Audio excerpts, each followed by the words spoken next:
6వ అధ్యాయము 25వ వచనం. అందువలన నేను మీతో చెప్పినది ఏమనగా ఏమి తిందుమో ఏమి త్రాగుదుమో అని మీ ప్రాణమును గురించి ఏమి ధరించుకుందుమో అని మీ దేహమును గురించి చింతింపకుడి. చాలు. ఇందులో ఒక ముఖ్యమైనటువంటి విషయాన్ని, ఒక్క మాటను మనం తీసుకుని ఆ వాక్య భాగాన్ని ధ్యానించాలి. చూడండి, ఈ 25వ వచనం చివరి భాగంలో ఉంటుంది, ఏమి ధరించుకుందుమో అని మీ దేహమును గూర్చి అయినను చింతింపకుడి. ఈ రోజుల్లో ప్రజలు ఏమి తిందుమో, ఏమి తాగుదుమా, ఏమి ధరించుకుందుమా,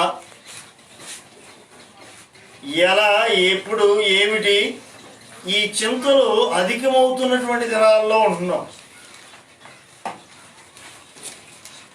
వాక్యంలో ప్రభు సెలవిస్తూ అంటున్నారు, ఏమి ధరించుకుందుమో అని మీ దేహమును గురించి మీరు చింతించొద్దు.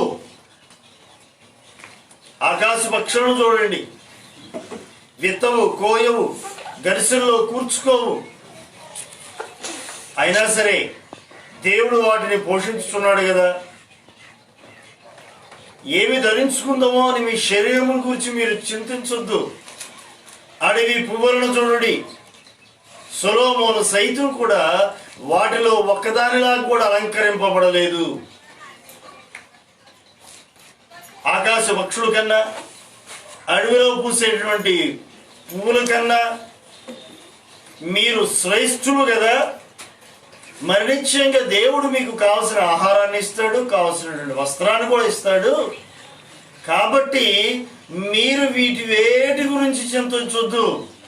మీరు చింతించాల్సింది ఏదైనా ఉంటే నా నీతిని గురించి, నా రాజ్యముని గురించి ముందు మీరు ఆలోచన చేయండి. మొదట మీరు వెతకాల్సింది నా నీతిని, నా రాజ్యాన్ని వెతకండి. మీరు ఏం తినాలో, ఏం ధరించుకోవాలో ఆయనకు తెలుసు, ఆయన మీకు సమకూరుస్తాడు. కాబట్టి మీరు వీటి మీద మీ మనసు ఉంచొద్దు, వీటిని గురించి మీరు చింతించొద్దు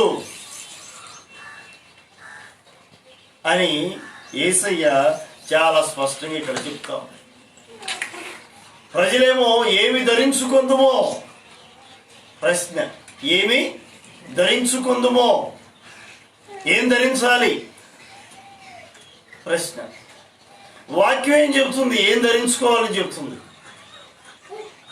చకచక కొన్ని వాక్యపు వెలుగులో కొన్ని విషయాలు మనం చూద్దాం. దేవుడు ఏమి ధరించుకోమంటున్నాడు. దేవుడు మన బహిరంగ స్వభావాన్ని చూడండి. బహిరంగంగా మనం ఏం ధరించుకుంటున్నాం, వీటిని చూడట్ల. ఆయన అంతరంగాన్ని చూస్తున్న దేవుడు. ఏం చూస్తున్నాడు? అంతరంగాన్ని చూస్తున్నాడు. అంతరంగమును పరిశీలించుతున్న దేవుడు ఆయన. మన హృదయపు లోతులను చూస్తూ ఉన్నాడు. ఈ దేహానికి ఎలాగో ఏదో ఒక వస్త్రాన్ని మనం కప్పుతాం, ఏదో ఒక వస్త్రం చేత మనం మన దేహాన్ని కప్పుకుంటాం. అసలు వీటికన్నా ముఖ్యమైనది మరొకటి ఉంది, దేవుడు చూస్తూ ఉన్నది. అదేంటంటే మన అంతరంగాన్ని గురించి దేవుడు చూస్తున్నాడు. మన ఆత్మీయ స్థితిని గురించి దేవుడు చూస్తున్నాడు. ఈ దేహాన్ని గురించి అయితే కనుక మనం ఆలోచన చేస్తున్నాం, మన పెద్దలైన వారు ఆలోచన చేస్తున్నారు, మన ఆప్తులైన వారు కొంతమంది అనుకుంటూ ఉంటారు, పలానా వాళ్ళకి బట్టలు పెట్టాలి, పలానా వాళ్ళకి ఏం చేయాలి, బట్టలు పెట్టాలి. ఇంచుమించుకు కొన్ని సంవత్సరాలు అవుతుంది మేము బట్టలు తీసుకోక, బట్టలు కొనుక్కోక, పిల్లలకు మాత్రమే తీసుకుంటున్నాం. నాకు కానీ పాస్టర్ గారికి కానీ బట్టలు తీసుకోక చాలా సంవత్సరాలు అయిపోతుంది. అలా అని కుట్టించుకోవట్లేదా అని కాదు. ఈ నెలకి ఇంచుమించుగా ఒకటో రెండో, నెలకి ఒక 2-3 జతలు చొప్పున కుట్టిస్తూనే ఉన్నాం. కుట్టించిన ఇంకా మిగిలి ఉంటున్నాయి. ఇప్పుడు బీరువాలో చూస్తే పాస్టర్ గారికి ఒక 5-6 జతలు ఉండుంటాయి కుట్టించాల్సినవి, నాకు ఒక 6-7 జతలు ఉండుంటాయి. ఎప్పటికప్పుడు కుట్టిస్తున్నప్పుడు కూడా ఇంకా కారణం ఏంటంటే, ఇగో పాస్టర్ గారికి బట్టలు పెట్టాలి. ఎవరైనా పెళ్ళిళ్ళు చేసుకుంటారా, వాళ్ళతో పాటుగా వారి కుటుంబానికి తీసుకుంటూ, వారి కుటుంబీకులకు తీసుకుంటూ, సేవకుడికి సేవకురాలకు కూడా తీసుకోవాలి, వారి మనం ఘనంగా ఎంచాలని వారు తీసుకుంటారు. ఏదో ఒక శుభ సమయంలో, ఏదో ఒక శుభ సందర్భంలో, పండగలకనో, గృహాల్లో జరుగుతున్నటువంటి ఫంక్షన్లకనో, మరొక సందర్భంలో బట్టలు పెడతా ఉంటారు. వారి సంతోషం కొద్ది. ఒక ఆయన ఉన్నాడు, వ్యాపారంలో లాభం వస్తుందని, ఆ వ్యాపారాన్ని బట్టి, ఆ వస్తున్నటువంటి దేవుడు దీవించుతున్న విధానాన్ని బట్టి ప్రతి సంవత్సరం వ్యాపారం ముగించిన తర్వాత వాళ్ళు ఏం చేస్తారంటే మా ఇద్దరికి బట్టలు పెడతా ఉంటారు. ప్రతి సంవత్సరం పెడతా ఉంటారు. కారణం ఏంటంటే దేవుడు మమ్మల్ని దీవిస్తున్నాడు, మా వ్యాపారాన్ని ఆయన దీవెనకరంగా మార్చుతున్నాడు అని సంతోషం కొద్దీ వారి దీవెనల్లో, వారి సంతోషంలో పాలిభాగస్తులుగా చేస్తూ ఉన్నాడు సేవకులుగా మమ్మల్ని. వారు తలా ఒక జత తీసుకుంటూ మాకు కూడా ఒక జత తీసుకుంటారు. అంటే ఏమి ధరించుకుందాం అని మనం ఆలోచించుకుంటేనే మన గురించి ఆలోచించే వారిని దేవుడు ఉంచుతున్నాడు. అట్లా ప్రతి ఒక్కరి గురించి, ఉదాహరణకు పిల్లలు ఉన్నారు, పిల్లల గురించి తల్లిదండ్రులు ఆలోచన చేస్తూ ఉంటారు. పుట్టినరోజులు వచ్చినాయా, ఏ బట్టలు తీసుకోవాలి, ఏ షాప్కి వెళ్ళాలి, పలానా షాప్కి వెళ్దామా, అమ్మో కరోనా వైరస్ ఉంది అక్కడికి కాదు, ఇంకో షాప్కి వెళ్దామా, కంటైన్మెంట్ జోన్లో ఉంది అది, మరి ఇంకే షాప్కి వెళ్దాం, ఏ ఊరు వెళ్దాం, విజయవాడ వెళ్దామా, విజయవాడ తెచ్చుకుందామా, ఇటు సత్తుపల్లి తెచ్చుకుందామా, లేదా నూజివీడు వెళ్దామా, విశ్వపేట వెళ్దామా. కొంతమంది కేవలం బట్టల కోసమే 100 కిలోమీటర్లు ప్రయాణం చేసి వెళ్ళి బట్టలు కొనుక్కొచ్చుకుంటూ ఉంటారు. నాకు తెలిసిన ఆయన ఒక ఆయన ఉన్నాడు, బాగా సంపన్నులు. 0 వోల్ట్ బల్బు పోయింది, చిన్న బల్బు, 10 రూపాయలు పెడితే వచ్చే బల్బు. ఆ బల్బు కొనడం కోసం సొంత కారు ఉంటేను డ్రైవర్ను మాట్లాడుకొని డ్రైవర్కి 1000 రూపాయలు ఇచ్చి కారు వేసుకొని విజయవాడ వెళ్ళి 1000 రూపాయలు ఆయిల్ కొట్టించుకొని విజయవాడ వెళ్ళి 5 స్టార్ హోటల్లో చెరువు ఒక 1000 రూపాయలు 2000 బిల్లు చేసి భోజనం చేసి ఆ 0 వోల్ట్ బల్బు కొనుక్కొని తిరుగు వచ్చి. బల్బు వాల్యూ ఎంత, దాని కాస్ట్ ఎంత, 10 రూపాయలు. ఆ 10 రూపాయలు బల్బు కొనడం కోసం ఆయన ఖర్చు ఎంత, డ్రైవర్కి 1000 రూపాయలు, పెట్రోల్కి 1000 రూపాయలు, 2000, 5 స్టార్ హోటల్ చెరొక 2000, 4000. ఆ భోజనానికి 4000, ఈ డ్రైవర్కి 1000, 3000, చివరికి పెట్రోల్ ఒక 1000. ఎంత అయింది? ఈ 4 అయి 4, 4, 2, 6000. 6000 రూపాయలు ఖర్చు పెట్టి 10 రూపాయలు బల్బు కనిపించాడు. ఏంటంటే మేము విజయవాడలో కొనుక్కుంటామండి. ఎక్కడ కొంటాడట? విజయవాడ బ్రాండ్, అంతే. విజయవాడ రిచ్, మనంతా రిచ్గా ఉంటుంది. విజయవాడ కొనుక్కొచ్చుకొని అదే గోల్డ్ మెడలో, అదే కంపెనీ, కాదు షోరూమ్. విజయవాడ షోరూమ్. మేము ఏది కొన్నా సరే షోరూంలోనే కొంటాం. ఏ రూమ్లో కొన్నా చివరికి బల్బ్ అదే. కానీ చెప్పుకోవడానికి ఎలా ఉంది? రిచ్గా ఉంది కదా, అలా ఉంది. సరే, మొత్తానికి పిల్లల గురించి తల్లిదండ్రులు ఆలోచన చేస్తూ ఉంటారు. ఎక్కడ కొనాలి, ఏం చేయాలి, ఎప్పుడు కొనాలి, పండగలు వస్తున్నాయి, పుట్టినరోజులు వస్తున్నాయి. పిల్లలు ఆలోచించక్కర్లా, పిల్లలు ఆలోచించాలమ్మా, అక్కర్లా. వాళ్ళు ఆలోచించకుండానే తల్లిదండ్రులు ఏం చేస్తున్నారు? వారికి ఏమి కొనాలి, వారికి ఏమి సమకూర్చాలని ఆలోచన చేస్తున్నారు.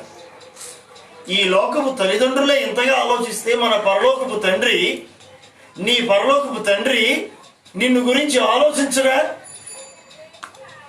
ఏమి ధరించుకుందామో అని నీ దేహం గురించి నువ్వు ఆలోచించాల్సిన పని లేదు. నీ తండ్రి అయిన దేవుడు నీ గురించి ఆలోచిస్తున్నాడు, నీ గురించి ఆయన చింతిస్తున్నాడు. నువ్వు ఆలోచించాల్సింది ఇంకొకటి ఉంది. దాని గురించి ఆలోచించు. ఏమి ధరించుదామో, ఈ దేహానికి ఏమి తొడగాలని ఆలోచించొద్దు. నీ ఆత్మకు ఏమి ధరింపచేయాలి, నీ ఆత్మకు ఏది అవసరం, దాని గురించి ఆలోచించు. బైబిల్ గ్రంథంలో ఒకసారి పేతురు పత్రిక, మొదటి పత్రిక 5వ అధ్యాయం 5వ వచనం చూడండి. అక్కడ రాసి ఉంది ఏమి ధరించాలి. 5:5 చివరిలో ఉంటుంది. తెలియదా? చిన్నలారా, మీరు పెద్దలకు లోబడి ఉండి, మీరందరూ ఎదుటివాని ఎడల దీన మనస్సు అనే వస్త్రము ధరించుకొని మిమ్మును అలంకరించుకొనుడి. దేవునికి స్తోత్రం. ఏం చేయాలట? దీన మనస్సు అనే వస్త్రమును ధరించుకొని మిమ్మును మీరు అలంకరించుకోండి. ఏ వస్త్రం? దీన మనస్సు. ఏం ధరించుకోవాలి ఇప్పుడు? దీన మనస్సును ధరించుకోవాలి. తగ్గింపు జీవితం, దీన మనస్సు, సాత్వికము, దయ, కనికరం వస్త్రముగా ధరించుకోవాలట. ఒక క్రైస్తవుడిగా నీవు కలిగి ఉండాల్సింది ఏంటో తెలుసా? దీన మనస్సును కలిగి ఉండాలి. పెంట కుప్పల మీద నుండి దీనులను ఆయన లేవనెత్తును. దేవునికి మహిమ కలుగును గాక. దేవుడు నిన్ను దీవించాలి అంటే, దేవుడు నిన్ను హెచ్చించాలి అంటే కలిగి ఉండాల్సింది ఏంటిది? దీన మనసును కలిగి ఉండాలి. దీన మనసు అనే వస్త్రాన్ని ధరించుకోవాలి. దీన మనసు చేత నిన్ను నీవు అలంకరించుకోవాలి. నిన్నగా మొన్న ఒక చోట జరిగినటువంటి ఫంక్షన్లో మాట్లాడుతూ ఒక మాట చెప్పారు.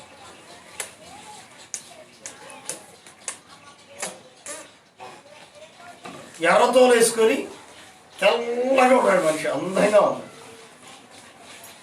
వెలగల వస్త్రాలు, విలువైన వస్త్రాలు, ఇంచుమించుగా ఏ 10,000, ఏ 15,000, ఏ 20,000 రూపాయలు వస్త్రం వేసుకొని బంగారం ఎక్కువగా బాగానే ధరించి, అంత బాగానే అన్నీ ధరించుకున్నాం.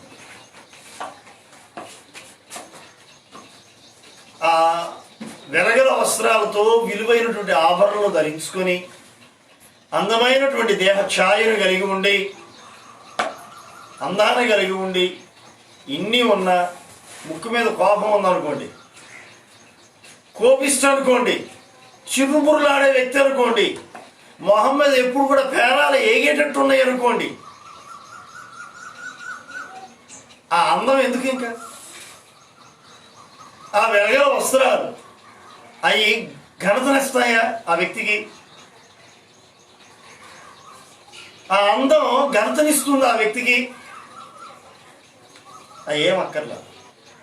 ఏమున్నా లేకపోయినా ముఖం మీద ఒక చక్కని చిరునవ్వు ఉందనుకోండి, 15,000-20,000 రూపాయలు బట్టలు లేవు, లక్షల రూపాయల బంగారం లేదు, దాంతోపాటుగా ముక్కు మీద కోపం కూడా లేదు, ఆ చిరుపురులాడే మనసు కాదు, ఆ ముఖం ఎప్పుడు చూసినా సరే నెమ్మదితో, సంతోషంతో, నవ్వు ముఖంతో ఉందనుకోండి, ఇంతకన్నా అందం ఇంకేమైనా ఉందా?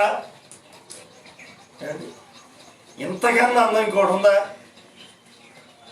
ఇవేవి కూడా ఇవ్వలేని అందం ఆ ఒక్క చిరునవ్వు ఇస్తుంది. వచ్చినటువంటి వ్యక్తుల్ని, చక్కగా కనబడినటువంటి వ్యక్తుల్ని నవ్వుతూ పలకరిస్తే అంతకన్నా గొప్ప ఇంకేముందండి? అందమైన మనసు, ఇంతకన్నా అందం ఇంకేముంది ముఖానికి? కొంతమంది నల్లగా ఉంటారు, ఒరిజినల్ కలర్ అనమాట, ఒరిజినల్ రంగు అంటారు. ఇక ఎండలోకి వెళ్ళి ఆ రంగు పోదు. ఇంకెక్కడికి పోయింది? అంతకు మించిన రంగు ఇంకేముంది? ఒరిజినల్ అన్నాను, అందుకే ఒరిజినల్. అటు ఇటుగా రంగులు ఉంటాయి. నీడ పట్టుకుంటేనేమో కాస్త రంగు ఎర్రగా కనపడతాం, ఎండలోకి వెళ్తేమో కథ నల్లబడతాం. ఇది అటు ఇటుగా రంగు ఇవన్నీ ఒరిజినల్ రంగు నల్ల రంగు. అబ్బో పెళ్ళికొడుకు అండి కాకి నలుపు అండి. ఏ నలుపు అంట? కాకి నలుపు. కాకి నలుపు. అయితే ఏంటంట, మొహంలో సిరుంది. ఏముంది మొహంలో? ఏముంది? సిరుంది. ఎప్పుడు చూసినా ఆ ముఖం చక్కగా నవ్వుతూ ఉంటుంది. ఎంత అందంగా ఉంటాడండి నవ్వుతూ ఉంటే. నల్లగుంటే ఏమైందంటే రంగు కొరుకు తింటామా? మొహంలో సిరు ఉండాలి కానీ అని అంటా ఉంటారు. నిజమే కదా, వాస్తవం. అంటే వస్త్రాలు ఇవ్వలేని అందం ఏమిస్తుందంటే వారిలో ఆ నవ్విస్తుంది. వస్త్రాలు ఇవ్వలేని అందం దీన మనసు ఇస్తుంది. దేవుడు అన్నాడు కదా, దీన మనసు అను వస్త్రమును ధరించుకొనుడి, అది నీకు ఘనతనిస్తుంది. తనను తాను తగ్గించుకునేవాడు హెచ్చింపబడును. నీకు హెచ్చింపునిచ్చేది విలువైన వస్త్రం కాదు, ఆభరణం కాదు, అలంకరించుకునే ఆభరణం కాదు, కానీ నీ తగ్గింపు జీవితమే. నీ దీన మనసే నీవు హెచ్చింపబడేటట్లుగా చేసేది. దేవునికి స్తోత్రం.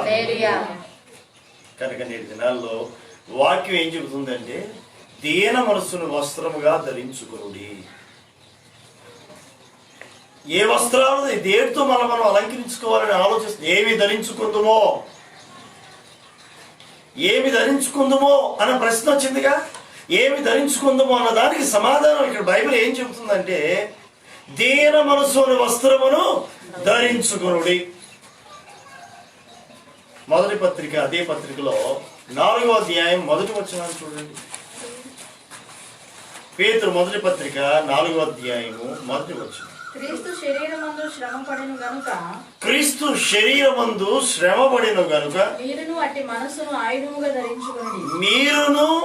మనస్సును ఆయుధముగా ధరించుకొనుడి. గలతీయులకు రాసిన పత్రిక 3వ అధ్యాయం 7వ వచనం.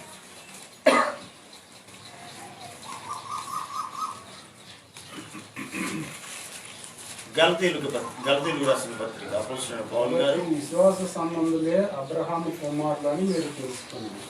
విశ్వాస సంబంధులే అబ్రహాము కుమారులని మీరు ఈ సంగతి తెలుసుకోండి. దేవుడు విశ్వాస మూలముగా అన్యజనులను నీతిమంతులుగా తీర్చునని లేఖనము ముందుగా చూచి, నీ అందు అన్యజనులందరూ ఆశీర్వదింపబడుదురు అని అబ్రహామునకు సువార్తను ముందుగా ప్రకటించి.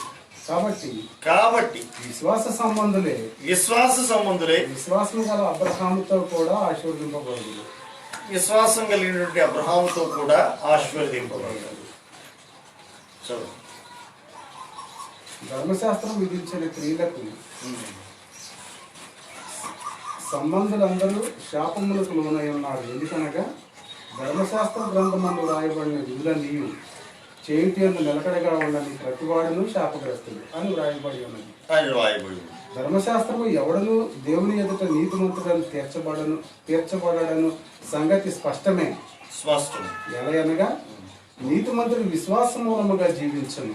నీతిమంతుడు విశ్వాసం మూలంగా జీవిస్తాడు. ధర్మశాస్త్రం విశ్వాస సంబంధమైనది కాదు గాని దాని విధులను ఆచరించేవాడు వాటి వలనే జీవించు. ఆత్మను గూర్చిన వాగ్దానము విశ్వాసము వలన మనకు లభించినట్లు. చాలు చూడండి, ఇక్కడ రాయబడినటువంటి లేఖనాలలో విశ్వాసం మూలంగా అన్ని జనులు నీతిమంతులుగా తీర్చబడుతున్నారు. అబ్రహాము సంతానం అని తీర్చబడుతున్నారు. ప్రభు యేసయ్య అంటాడు కదా, నేను అబ్రహాము కన్నా ముందున్నవాడను అని పరిశీలనతోనూ శాస్త్రులతోనూ అన్నట్లుగాను మనం ఎరుగుదాము. అలానే జక్కేను గురించి మాట్లాడుతూ ఇతడును అబ్రహాము కుమారుడే అని అంటున్నాడు. ఇతడు కూడా అబ్రహాము కుమారుడే. అంటే వీరందరూ కూడా విశ్వాస సంబంధులైనటువంటి వారందరూ కూడా అబ్రహాముతో సహా ప్రభువైన క్రీస్తు యేసును అంగీకరించిన వారే.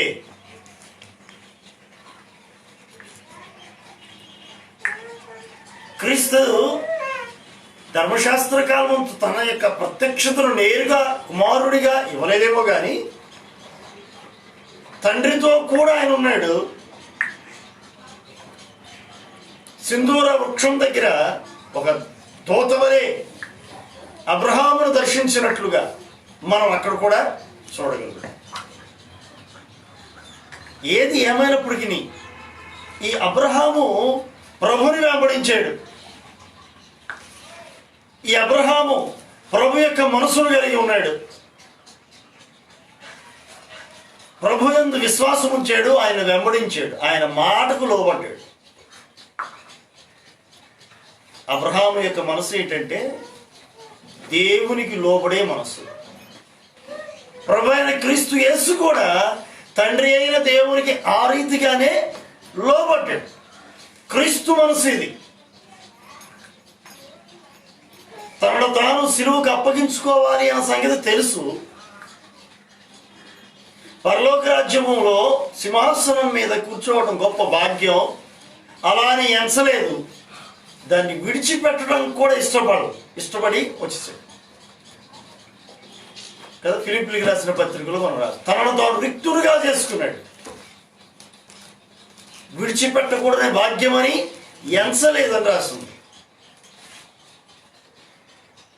లోపడ్డాడు, తండ్రికి లోపడ్డాడు. ఎవరిని పంపేదను అని అంటే నేనున్నాను అని ముందుకు వచ్చాడు. లోక పాపంలో మోసుకుపోయే దేవుని గొర్రెపిల్లగా వచ్చాడు. తనను తాను అర్పించుకోవడానికి వచ్చాడు. శ్రమనందడానికి ఇష్టపడ్డాడు. సిలువ వేయబడడానికి ఇష్టపడ్డాడు. సిలువలో రక్తం కార్చడానికి ఇష్టపడ్డాడు. సిలువలో ప్రాణం పెట్టడానికి ఇష్టపడ్డాడు. సిలువలో మరణించడానికి ఇష్టపడ్డాడు. గాయపరచబట్టానికి, అవమానపరచబట్టానికి, అన్నిటికీ ఇష్టపడ్డాడు. నువ్వు దేవుని కుమారుడు కదా, ఈ దేవుణ్ణి వేడుకుంటే పరలోకం నుంచి దేవదూతలు వస్తారుగా, నిన్ను రక్షించడానికి వేడుకోవచ్చుగా అని అపహాస్యం చేశారు యేసయ్య. చివరికి తనతో కూడా యేసయ్యతో కూడా శిక్షణ అనుభవిస్తున్నటువంటి దొంగల్లో ఒకడు, ఎడమ పక్కన ఉన్నవాడు, నీవు దేవుడి దగ్గరికి అయితే నిన్ను నీవు రక్షించుకొని మమ్మల్ని కూడా రక్షించవచ్చుకయ్యా అన్నాడు. నిన్ను నీవు రక్షించుకొని మమ్మల్ని కూడా రక్షించవచ్చుగా, ఏంటి లేనిపోరు బాధలు మనకి అన్నట్టుగా మాట్లాడి రక్షించుకోలేడా? అఖిల బ్రహ్మాండమును ఒక్క మాటతో సృష్టించిన సృష్టికర్త ఆయన. భూమి కలుగునుగాక అంటే భూమిలో ఉన్న సమస్తం కలిగే, ఒక్క భూమి కాదు. ఈ రోజున మనం పొందుకునే అన్ని భూమిలో ఉండొచ్చు. అన్ని భూముల నుండి వస్తున్నాయి. పంట పండడానికి కావాల్సినటువంటి సారం భూమిలో ఉంది. ఆ సారం తగ్గిందని, భూమి తన సారం ఇవ్వట్లేదని మనిషి ఏం చేస్తున్నాడు? ఎరువులు కొనుక్కొస్తున్నాడు. ఇది తయారు చేసింది చెప్తున్నాడు. ఆల్రెడీ దేవుడు భూమిలో ఉంచాడు. ఆయన మాట వింటే ఆ సారం భూమి ఇచ్చింది. కావలసిన నీటిని, వనరులను ఉంచాడు. మనకు కావాల్సిన ఐరన్ ఉంచాడు. బంగారం ఎక్కడి నుంచి వస్తుంది? నేలలో నుండి. ఐరన్ ఎక్కడి నుంచి వస్తుంది? నేలలో నుండి. బొగ్గు ఎక్కడి నుంచి వస్తుంది? పెట్రోల్ ఎక్కడి నుంచి వస్తుంది? డీజిల్ ఎక్కడి నుంచి వస్తుంది? కిరోసిన్ ఎక్కడి నుంచి వస్తుంది? గ్యాస్ ఎక్కడి నుంచి వస్తుంది? అన్నీ నేలలో. అన్ని నేలలో నుండి ఉత్పత్తి. తయారు చేస్తున్న ప్రతి వస్తువు నేలలో నుండి తయారవుతుంది. ప్రతిదానికి ముడి పదార్థం నేలలోనే ఉంది. మనం ఇల్లు కడుతున్నాం, కట్టే ఇల్లు, వేసే కలప అన్నీ నేలలో కదా. ఇటుకురాయి మట్టి నుంచేగా తయారవుతుంది. లేదంటే మేము ఇటుకురాయి కదండి, కారు రాయితో కడుతున్నాం. కారు రాయ ఎక్కడిది? అది ఇందులోదే. ఆ రాయి కూడా బండ నేలలో నుండి. సిమెంట్ ఎక్కడి నుంచి వస్తుంది? సున్నం అది నేలలోదే. ప్రతిదీ కూడా ఒక్క మాటతో ఇవన్నీ కలిగాయి. భూమి కలుగునుగాక అన్నాడు. అన్ని వచ్చింది. ఫలములు ఇచ్చేయి, పుష్పములు ఇచ్చేయి, చెట్లు మొక్కలు వృక్షాలు కలుగునుగాక అన్నాడు. కూర మొక్కలతో సహా అన్ని మొలుచుకొచ్చేసినాయి. ఆకాశ పక్షులన్నీ కలుగునుగాక అంటే ఆకాశ పక్షులు ఎన్ని రకాలు అవన్నీ వచ్చేసి. నిన్న మొన్నటి పేపర్లో చూస్తా ఉన్నాం, 5,000 రకాలు, ఇంచుమించుగా 5,000 రకాల 8 రకాల ఆవాలు ఉన్నాయంట, సేకరించి ఉంచేయంట. ఆవాలు మనకు తెలిసిన ఆవాలు చిన్న పెద్ద ఆవా, అంతకన్నా నుంచి మనకేం తెలియదు. మరి 5,000 రకాల ఆవాలు ఎక్కడి నుంచి వచ్చినాయో నాకు అర్థం కాదు. దానికి ఒక మ్యూజియం నేను పేపర్లో, ఆవాల మ్యూజియం అట అది.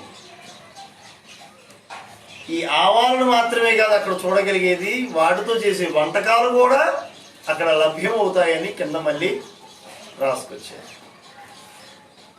ఈ ఆవాలతో ఇంకేం ఐటమ్స్ ఉంటాయి మనకు తెలిసి,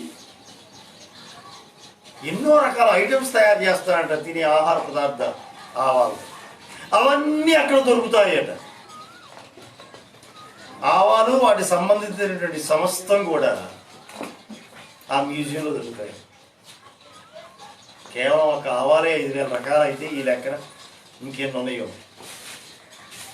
మామిడికాయలు మనకు తెలిసి కొన్ని రకాలు ఉన్నాయి. ఈ మధ్యకాలంలో కొత్త రకం తయారు చేశారు, కొత్త రకం అంగడ మామిడి. సంవత్సరంలో 12 నెలలు ఉంటాయంట కాయలు. కోసే కాయ కోస్తుంటే వచ్చే పింద వస్తూనే ఉందంట. పేరు ఇది కోత ఎప్పుడు కూడా 24/7 ప్రతిరోజు చెట్టు మీద కాయ ఉంటూనే ఉంటుంది. కోసేయి కోస్తూనే ఉంటే కాసేయి కాస్తూనే ఉంటాయి. ఓ నర్సరీకి వెళ్తే అక్కడ ఆ నర్సరీలో అక్కడ చెప్పారు, ఇది తీసుకెళ్ళండి, ఎప్పుడు ఉంటుంది కాయలు. దీనికైతే మీరు తినాలనుకున్నా, పప్పులో వేయాలనుకున్నా ఎప్పుడు ఉంటాయి. ఇదేంటంటే మాకు తెలిసిన కాయలు కేవలం వేసవి కాలంలోనే వస్తాయి కదా. అప్పుడప్పుడు పునాసకాయలు అని చెప్పేసి మధ్య మధ్యలో కనపడతా ఉంటాయి. ఇక ఎంతకు మించి మాకు తెలిసిన కాయలు ఏమీ లేవు. వెరైటీగా ఉంది ఏంటండి, ఎప్పుడు ఉంటాయి. ఎప్పుడు ఉంటాయండి. ఇప్పుడు ఈ కాయకు వస్తామా, ఆ స్థలంలో వెంటనే పూత వస్తూనే ఉంటుంది. అక్కడ పూత వచ్చేది పెద్ద వస్తూనే ఉంటుంది, కాయ కాస్తూనే ఉంటుంది. మనం కోసే కోస్తూనే ఉన్నాం, వచ్చే వస్తూనే ఉన్నాయి. ఈ రకంగా ఎప్పుడు కూడా కాయలు ఉంటాయి ఈ చెట్టుకి అన్నగా. విచిత్రం. ఎన్ని రకాల మొక్కలు కేవలం ఒక్క నోటి మాటతో, కేవలం నోటి మాటతో దేవుడు సృష్టించాడు.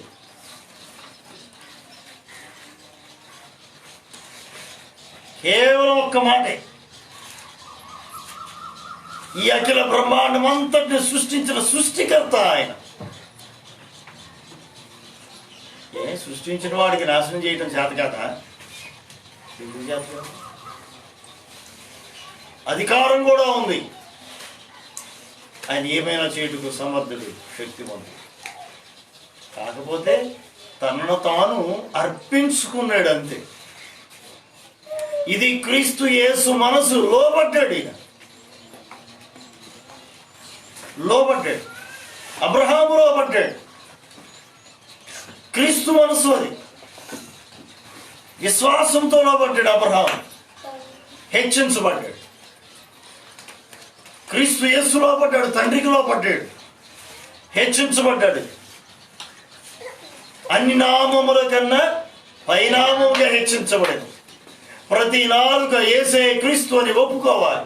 ప్రతి మోకాలు యేసునామమున వంగాలి. ఎంతో హెచ్చించబడ్డాడు చూడండి. ఈ లోకములో ఉన్న ప్రతి మనిషి, ఈ లోకము దేవతల దేవుళ్ళుగా పిలువబడుతున్నటువంటి వారు ప్రతి ఒక్కరూ కూడా ప్రభు అయిన క్రీస్తు యేసును దేవుడిగా ఒప్పుకోవాల్సిందే. ప్రతి మోకాలు ఆయన నామంలో వంగాల్సిందే అని లేఖనాల్లో చాలా స్పష్టంగా ఉంది. ప్రియమైన దేవుని పిల్లలారా, ఇక్కడ మనం చూస్తా ఉన్నాం పేతురు పత్రిక 1వ అధ్యాయం 4వ వచనంలో క్రీస్తు యేసు కలిగి ఉన్నటువంటి మనస్సును ఆయన శ్రమ పొందాడు కదా. అవసరమైతే శ్రమ నొందుడికైనను మనము ఇట్టి మనస్సును ధరించుకోవాలి. Praise the lord. ఆ మనసు ఏం చేస్తుందో తెలుసా? మనల్ని ఏం చేస్తుంది? నాశనం అయ్యేటట్టు చేస్తుందా? లేదు. ఆ మనసు హెచ్చిస్తూ ఉంది మనల్ని. క్రీస్తు మనస్సు తగ్గించుకున్న మనసు, దీన మనసు, తగ్గింపు జీవితం, శ్రమను సైతం సహించుడు కొరకే తనను తాను అప్పగించుకున్న మనసు. ఇట్టి మనసును ఆయుధముగా ధరించుకునుడి. Praise the lord. ఆయుధంగా ఉండాలట. ఏంటిది? క్రీస్తు మనసే నీకు ఆయుధమై ఉండాలి. క్రీస్తు మనసు ఆయుధంగా ఉండాలి. గులాబీ పుష్పాన్ని చూస్తూ ఉంటాం రోజు, గులాబీ పూలు. ఆ మొక్కకు మీరు చూడండి, గులాబీ ఆ పూలు ఎంత అందంగా ఉంటాయో. ఆ అందమైనటువంటి ఆ పూల మొక్కకి ఎన్ని ముళ్ళు ఉంటాయో. ఎందుకో ఆ ముళ్ళు ఈ అందమైన పూల మొక్కకి అన్ని ముళ్ళు ఏంటండి? ఎందుకు అంటే సైన్స్ చెప్తా ఉంది దాని గురించి. ఆ ముళ్ళట ఆ మొక్కకి రక్షణార్థమై ఉన్నాయట. ఏంటి? రక్షణ కొరకు. ఏది పడితే అది వచ్చి గౌక్కురా పట్టుకోకుండా. నేను మందిరం లోపల ఉన్నాను, పేరువంశలో, ఈరోజు ఉదయం ప్రార్థనలో కూర్చున్నాను. కిటికీలో నుండి బయటికి కనపడతా ఉంది పెద్దది ఈ గులాబీ మొక్క ఉంది. చక్కగా పూలు పూసింది, ఒక్క పువ్వు ఉంది. మొన్న చూస్తే ఇంకో మొక్కకు 2 పూలు ఉన్నాయి. ఒకటి చక్కగా విచ్చుకొని ఉంది, ఇంకోటేమో మొగ్గ ఎప్పుడే విచ్చుకోవడానికి రెడీగా ఉంది. నిన్న చూస్తేనేమో ఆ పెద్దది ఆ పువ్వు కనపట్ల, ఎవరో తుంచేసినట్లే కనపడుతుంది. ఈరోజు చూస్తేనేమో ఉదయాన్నే చూస్తే చక్కగా అందంగా ఆ పువ్వు వేరే మొక్కకి పెద్దగా చక్కగా విచ్చుకొని ఉంది. చాలా బాగుంది అనుకున్నాను. ఈ లోపల కోతుల మంద ఎక్కడి నుంచి వచ్చిందో రానే వచ్చేసింది, గోడ ఎక్కింది. గోడ మీద నుంచి చక్కగా పూలు దగ్గర వాసన ఏమైనా చూస్తుంది ఏమన్నా, వాసన చూడటం కాదు. దగ్గరికి వెళ్ళి ఎట్టుబెట్టి ఎట్టేసి అది రావట్లేదని చెప్పి నోటితో కొరికి పూలు తీసుకుంది, పరుగో వెళ్ళిపోయింది. దాని చేతిలో ఉన్నంతసేపు బాగానే అందంగానే కనపడుతుంది, కానీ ఒక ఫోటో కనుక దిగితే బాగానే ఉంటుంది కోతి చేతిలో. కానీ ఏం చేస్తుంది ఆ గులాబీ పువ్వు? అది ఎక్కడికెక్కడ రేకులు తీయటం, నోట్లో పెట్టుకోవడం, తుంచేయడం. మొత్తానికండి అందమైన పువ్వు ఏమైపోయింది తెలుసా? దాని చేతిలో నాశనం అయిపోయింది. అది ఆడపిల్లలకి ఎవరికైనా ఇస్తే చక్కగా జడలో పెట్టుకుంటారు, అందంగా కనపడతాం. ఫ్లవర్ వాజ్ లాగా టేబుల్ దగ్గర పెడితే అది ఎంత అందంగా ఉంటుందో, దాని అందమే వేరు. ఇట్లాంటి పరిమాణాలు వచ్చి వాటిని పాడు చేయకుండా ఉండడం కోసమే ఆ మొక్క ముందు జాగ్రత్తగా ఏం చేసింది? ముళ్ళను పెట్టుకుని కూర్చుంది సెక్యూరిటీగా. ఎంత సెక్యూరిటీగా పెట్టుకున్నా కోసేవి కాస్తూనే ఉన్నాయి, పాడు చేసేవి పాడు చేస్తాయి. ఏదైనా కావచ్చు కాక దాని ఆయుధం అది, దాని జాగ్రత్తల్లో అది తన వంతుగా తనను తాను జాగ్రత్త చేసుకోవడం కోసం ముళ్ళను ఆయుధంగా ధరించుకొని ఉంది. ముళ్ళను ఆయుధంగా ధరించు. సీతాకోక చిలుక అంత అందమైందో, కానీ ఆ రూపం రావడానికి ముందుగా దానికి వేరొక రూపం ఉంది. ఏ రూపం? గొంగళ పురుగు. దాని దేహం మీద ఉంటుంది నూగు. అది దాన్ని సంరక్షించుట కొరకే అయినటువంటి ఆయుధం అది. గబుకన ఏ పురుగు పడితే ఆ పురుగు వచ్చి తినేయకుండా తన దేహం మీద అది ఏం చేస్తుంది? నూగుని ఆయుధంగా కలిగి ఉంది. గబుకన ఎవరు పడితే వాళ్ళు వచ్చి దాన్ని పట్టుకోకుండా, గబుకన ఏ కీటకం పడితే ఆ కీటకం వచ్చి తినకుండా ఆ నువ్వు కనుక తగిలిందా దొరదే దొరద, మామూలు దొరద కాదు. దాని జోలికి తొందరగా వెళ్ళటానికి కూడా ఎవరూ ఇష్టపడరు. దాని ఆయుధం అది. అట్లా ఒక్కొక్కరు ఒక్కొక్క ఆయుధాన్ని కలిగి ఉంటా ఉంటారు. పొలానికి వెళ్ళేవారు కలిగి ఉంటారు ఆయుధం. ఏంటిది? పొలానికి వెళ్ళేవాళ్ళు వ్యవసాయదారులు చేతికి కర్ర ఉంటుంది, సహజంగా ఉపయోగిస్తూ ఉంటారు. సైనికులు కలిగి ఉంటారు ఆయుధం కదా. ఆయుధం ఎక్కడికి వెళ్ళినా సరే వాళ్ళు ఆయుధం వాడుకుంటారు. సైనికులు ఏంటంటే గన్, వారి ఆయుధం అది. పోలీసులు వాళ్ళు కలిగి ఉండే ఆయుధాలు వాళ్ళకు ఉన్నాయి. లాఠీ కర్ర కావచ్చు, లేకపోతే గన్స్ కావచ్చు. ఆయా పరిస్థితులను బట్టి ఆయా ఆయుధాలను ఉపయోగిస్తూ ఉంటారు. మంగళ షాపుకి వెళ్తే వాళ్ళకుండే ఆయుధం వాళ్ళకుంది. ఏంటి వాళ్ళ ఆయుధం? కత్తి. వాళ్ళ ఆయుధం. హాస్పిటల్కి వెళ్తే ఇంజక్షన్, వాళ్ళ ఆయుధం అది. అక్కడ మెకానిక్ దగ్గరికి వెళ్తే స్క్రూ డ్రైవరు, రైంచీలు. ఒక రిపోర్టర్ దగ్గరికి వెళ్తే పేపర్ మీడియా కనుక అయితే కనుక పెన్ను వారి ఆయుధం. ఎలక్ట్రానిక్ మీడియా కనుక అయితే కనుక కెమెరా వారి ఆయుధం. మొత్తం అందులో బంధించేస్తారు, టీవీలో ఇచ్చేస్తారు, పెన్నుతో రాసేస్తారు, పేపర్కి ఇచ్చేస్తారు. వారి ఆయుధం కలమే గొప్ప ఆయుధం.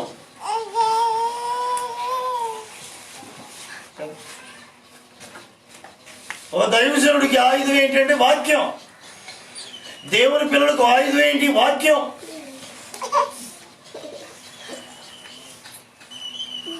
ఈ వాక్యమే మనకు ఆయుధం. వాక్యంలో రాయబడి ఉంది, క్రీస్తు మనస్సును ఆయుధముగా ధరించుకొనుడి. ఏం ధరించుకోవాలట? క్రీస్తు మనస్సును ధరించుకోవాలి. క్రీస్తు మనస్సును ధరించుకోవాలి. క్రీస్తు శరీరమందు శ్రమ పడెను కనుక మీరును అట్టి మనస్సును ఆయుధముగా ధరించుకొనుడి. ఈ ఆయుధం కీడు చేసిన వాడికి కీడు చేయలే. ఈ ఆయుధం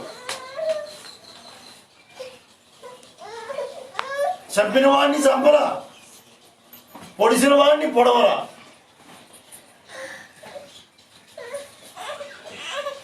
వీరేం చేస్తున్నారో వీరెరుగురు కనుక వీరిని క్షమించు అని ప్రార్థించింది ఈ ఆయుధం. దేవునికి స్తోత్ర కదా. క్రీస్తు మనసు అదే కదా. తండ్రి వీరేం చేస్తున్నారో వీరెరుగురు కనుక వీరిని క్షమించు. క్షమాగుణం అంటే ఆయనది, క్షమించే మనసు అంటే ఆయనది, శ్రమలను ఓర్చుకున్న మనసు అంటే ఆయనది, నిందలను అవమానాలను భరించిన మనసు అండి ప్రభు అయిన క్రీస్తు యేసుది.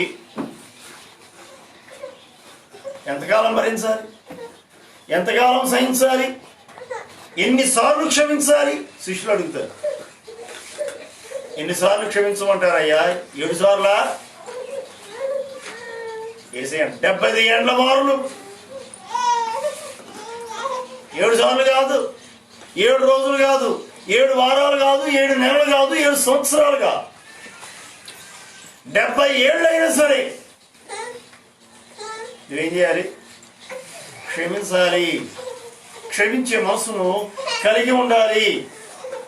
70 ఏళ్ళు అంటే ఎన్ని రోజులు, ఎన్ని గంటలు, ఎన్ని నిమిషాలు, ఎన్ని సెకండ్లు?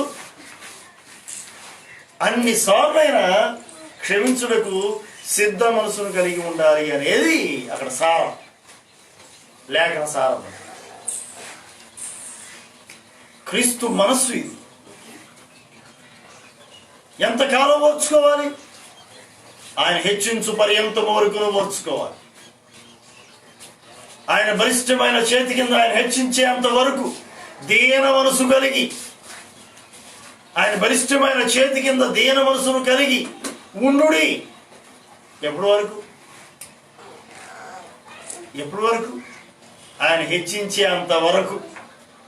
ఆయన ఎప్పుడు హెచ్చిస్తాడో, ఎప్పుడు ఆయన నిన్ను లేవనెత్తుతాడు, ఆ క్షణము వరకు కూడా దీన మనసుతో ఆయన బలిష్టమైన చేతి కింద నువ్వు ఉండు. తగిన కాలం అది ఏ కాలమో తగిన కాలం అని రాస్తుంది. ఆయన సమయం అనేది ఒకటి ఉంది. యేసు ప్రభువారు తెలియనటువంటి మరియా ఒక రోజున పెళ్లి విందులో యేసయ్య దగ్గరికి వచ్చింది. యేసయ్య కూడా వచ్చాడు ఆ పెళ్లి విందుకి. మరియ కూడా వచ్చింది, ఇంకా శిష్యులు కూడా వచ్చారు, వీళ్ళందరూ ఉన్నారు. ద్రాక్షారసం అయిపోవచ్చింది. మరియ వచ్చి, అయ్యా కుమారుడా, ద్రాక్షారసం అయిపోవచ్చింది, ఎవరు చేయరాదు. వెంటనే యేసయ్య అన్నాడు, నా సమయం ఇంకనూ రాలేదు. నీవు ఊరకుండమ్మా, నా సమయం ఇంకా రాలేదు, కంగారు ఎందుకు నీకు? చేద్దాం ఉండు, కంగారు ఎందుకు? తెలియని వారు కంగారు పడతారు, కానీ తెలిసిన వాళ్ళు అయితే కంగారు పడతారా? కంగారు పడతారు. ఎందుకంటే అంత కంగారు పడతాడు? కంగారు టైం ఉందిగా, కంగారు ఏంటండి? బస్కి వెళ్ళాలి, ఊరు వెళ్ళాలి బస్కి. 4 గంటలకు బస్సు. 2ంటికి హడావుడిగా బయలుదేరి ఉంటే దాని సమయం అది ఎన్నింటికి వస్తుందో తెలిసిన వ్యక్తి ఏం చేస్తాడు? ఎందుకంటే అంత కంగారు. ఇప్పుడు టైం ఎంత అనుకున్నారు? 2:30. బస్సు ఎన్నింటికి? 4ంటికి. అంత కంగారు ఏంటి? ఏమో ఒక అడుగు ముందుంటే పోరా అంటారు వీళ్ళు. కంగారు బేరం కాదు, ఒక అడుగు ముందుంటే పోరా, ఎడిపోయి ఎటవుతుందో ముందు వెళ్దాం. కంగారు ఎక్కర్లేదండి. 4ంటికి, అది 10 నిమిషాలు ముందెళ్తే చాలు. విమానానికి అయితే 2 hours, 2 గంటల ముందు అక్కడ అన్ని చెకప్లు. ఇప్పుడు మరీ అయిపోయింది కరోనా చెకప్లు. ఇప్పుడు 2 గంటల ముందు. ఇక తప్పదు, ముందు రమ్మన్నాడు, ముందే వెళ్ళాలి, ఆ టయానికి వెళ్ళాలి. ఈ ఫార్మాలిటీస్ అవన్నీ ఉంటాయి కదా. ప్రస్తుతం బస్సు ఎక్కాలన్నా సరే కొన్ని ఫార్మాలిటీస్ ఉన్నాయి. నీ ఆధార్ కార్డు నెంబర్ చెప్పాలి, నీ ఫోన్ నెంబర్ చెప్పాలి, అది మాస్క్ ఉందా లేదా ముందు ఎక్కేటప్పుడే అది చూసుకోవాలి. ఇవన్నీ కార్యక్రమాలండి. చివరికి మనం మొన్నటి వరకు పచ్చబస్సు పల్లె వెలుగు అనుకుంటు చెయ్యొద్దండి బస్సు ఎక్కండి అని చెప్పేసి అనుకున్నటువంటి బస్సు. ఆ బస్సు ఎక్కడానికి కూడా రూల్స్ అండ్ రెగ్యులేషన్స్ అన్ని మారిపోయినాయి. పరిస్థితులు నేర్పుతున్నాయి. కరోనా అనుకుంటున్నాలే కానీ లోకానికి కొన్ని విషయాలు నేర్పుతుందండి. కరోనా ఏం చేస్తుంది? క్రమాన్ని నేర్పుతుంది. కరోనా క్రమాన్ని నేర్పుతుంది. వరుసలో కూర్చుంటున్నాయి. ఎదువరకు ఎక్కడో అక్కడ వచ్చి ఎక్కడ పడితే అక్కడ కూర్చున్నారు. అబ్బాయి ఇప్పుడు అక్కడ కూర్చోట్లా, లైన్, కుర్చీలు కూడా లైన్, మధ్యలో గ్యాప్, మళ్ళీ లైన్, మధ్యలో గ్యాప్, డిస్టెన్స్ మెయింటైన్ చేసుకుంటూ ఒక క్రమం. ఓ గుంపులుగా పడి అర్థం కాదు. ఇప్పుడు దూరంగా ప్రశాంతంగా క్రమం. చెబితే విన్నారా అంతకుముందు జనాలు? ఈ కరోనా ఒక్కసారి వచ్చింది అంతే. కరోనా పేరు వినగానే అసలు అతలాకుతలం. ఒక దేశం కాదు, 215 దేశాల పరిస్థితి. 215 దేశాలు వ్యాపించింది ఈ కరోనా వైరస్. ఏ దేశం ఎగినా సరే ఎందుకు ఆల్రెడీ అన్నట్టుగా ఎక్కడికి పోయినా ప్రతి చోట ఉంది. 215 దేశాలకు విస్తరించి ఉంది కరోనా వైరస్. ఎక్కడికి వెళ్ళినా ముఖానికి మాస్క్, చేతికి శానిటైజర్, చేతులు కడుక్కోరా అంటే ఆయమనంగా కడుక్కున్న వ్యక్తులు ఏమైందిలే, అడవిలో పులి ఏమన్నా మొహం కడుక్కుంటుందా, అడవిలో పులి ఏమన్నా చేతులు కడుక్కుంటుందా, ఏలు కడుక్కుంటుందా, కాలు కడుక్కుంటుందా అని ఉన్నోళ్ళు కూతానికి కాదానికి శానిటైజ్, చేతులు శుభ్రం, మొహం శుభ్రం నేర్పింది కరోనా. అసలు 10th క్లాస్ వాళ్ళు అయితే అమ్మా దండం పెట్టి దండేస్తున్నారు దానికి. 10th క్లాస్ వాళ్ళు ఎందుకు అసలు పరీక్ష రాయకుండానే మమ్మల్ని పాస్ చేయించిన దేవత అంట. ఫేస్బుక్లో వాట్సాప్లో ఈ కుర్రకారు పెడుతున్నారు, నువ్వు మమ్మల్ని పాస్ చేయించిన దేవత తల్లే అంటున్నారు. లోపకేమో కరోనా రోగం వచ్చి ఏడదత్వాన్ని భయపడతా ఉంటే వీళ్ళకేమో ఇది దేవతలా కనపడుతుందంట. చివరికి మొన్న రీసెంట్గా ఇంటర్మీడియట్ తప్పారు కొంతమంది, ఎక్కడ పరీక్ష రాస్తే తప్పు కూర్చున్నారు కొంతమంది, తప్పిన వాళ్ళు కూడా ఇప్పుడు పాస్ అంట. వాళ్ళు కూడా పరీక్ష రాసే పని లేదు, తప్పిన వారందరూ కూడా పాస్. ఆహా ఏమి భాగ్యం. కనికరం లేని కరోనా అన్నారు కానీ మీరు ఇలా అంటాం, కరోనాకు కనికరం లేదంటున్నారు. దాన్ని ఎంత కనికరమో తెలుసా? చదువురాని మాలాంటి ముద్దులకు అది కనికరం చూపింది. అది కనికరం కలిగిందండి, మమ్మల్ని పాస్ చేయించింది. మీరు పాస్ చేపిస్తారా? ఎవడన్నా ఒక మార్క్ ఎక్స్ట్రా వేస్తారా? అసలు పాస్ చేయించేసింది అని దాన్ని పొగుడుతున్నారు, దానికి పూజలు చేయాలంటున్నారు సరదాగా. అట్లా ఉంది పరిస్థితి. ఏదైనా కానివ్వండి క్రమాన్ని నేర్పుతాం కదా, ఒక పద్ధతి నేర్పుతాము. ఇక్కడ ఏది ఏమైనప్పటికీ కూడా ప్రియమైన దేవుని పిల్లలారా, మనం గమనించాల్సినటువంటి ముఖ్యమైన విషయం ఏంటంటే, కాలం ఏదైనా పరిస్థితులు ఎలా ఉన్నప్పటికీ, పరిస్థితులు ఎట్నుంచి ఎలా మార్పు చెందుతూ ఉన్నప్పటికీ,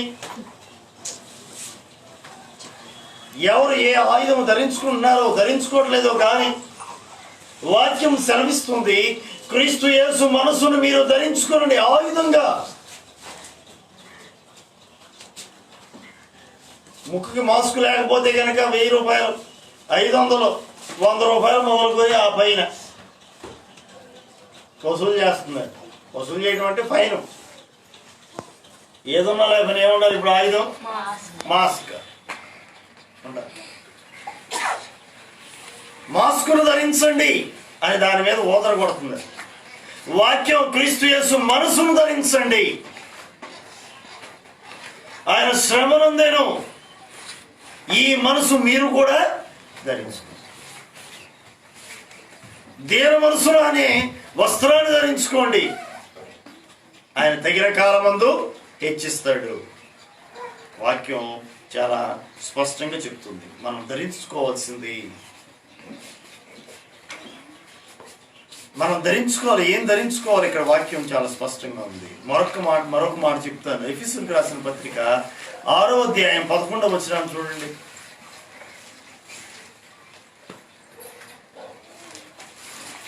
ఎఫెసీ 6:11. మీరు అపవాది తంత్రములను ఎదిరించుటకు శక్తివంతులగునట్లు దేవుడు ఇచ్చే సర్వాంగ కవచమును ధరించుకొనుడి. జనులు ఏమి ధరించుకుందామో అని చింతిస్తున్నారట. జనుల యొక్క చింత అంతా దేని గురించి? ఏమి ధరించుకుందామో వాక్యం చెబుతుంది. ఏమి ధరించుకోవాలి? మొదటిగా దీన మనసును ధరించుకొనుడి. రెండవదిగా క్రీస్తు యేసు మనసును ధరించుకొనుడి. మూడవది చూస్తూ ఉన్నాం. ఏంటిది? సర్వాంగ కవచమును ధరించుకొనుడి. అపవాది తంత్రములను ఎరిగిన వారు కదా, దాన్ని ఎదిరించుటకు మనం సర్వాంగ కవచాన్ని ధరించుకోవాలి. ఆ సర్వాంగ కవచంలో ఏమున్నాయో ఒకసారి చూడండి, చకచక చదవండి. ఎలాగనగా మీ నడుమునకు సత్యమును దట్టి కట్టుకొని సత్యమనే దట్టి సర్వాంగ కవచమును ధరించుకోమని వాక్యం చెబుతుంది. ఆ సర్వాంగ కవచములో ఉన్నటువంటి ఏమేమి ఉన్నాయి అంటే, మొదటిది సత్యము ఉంది, సత్యాన్ని ధరించుకోవాలి. రెండవది నీతి అను మైమరువు తొడుగుకొని, నీతి అను మైమరువును తొడుగుకోవాలి. నీతిని, సత్యము, నీతి. పాదములకు సమాధాన సువార్త వలనైన సిద్ధ మనస్సును జోడును తొడుగుకొని నిలువబడుడి. ఇవన్నీ గాక విశ్వాసమనే డాలు అగ్నిబాణాలను ఆర్పగల శక్తివంతులు అవుతారు. తర్వాత రక్షణను శిరస్రానము దేవుని వాక్యమనే ఆత్మ ఖడ్గమును ధరించుకొనుడి. దేవునికి స్తోత్ర. ఇది ధరించుకోవాల్సి సర్వాంగ కవచమును ధరించుకొనుడి. అన్ని చెప్పి ఈ దేహానికి మనం ఏం ధరించుకోవాలి? తలకేం ధరించుకోవాలి? రక్షణ అనే శిరస్రానం, రక్షణ పొందాలి. మనం ధరించుకోవాల్సిన ఏం ధరించుకుందామో, ఏమి ధరించుకుందామో అని చింతిస్తున్నటువంటి నీకు ప్రభు చెబుతున్నాడు, ఏం ధరించుకోవాలి అంటే రక్షణను ధరించు. ఆత్మ ఖడ్గం, వాక్యమని ఆత్మ ఖడ్గాన్ని ధరించు. వాక్యాన్ని కలిగి ఉండాలి. వాక్యమని ఆత్మ ఖడ్గం.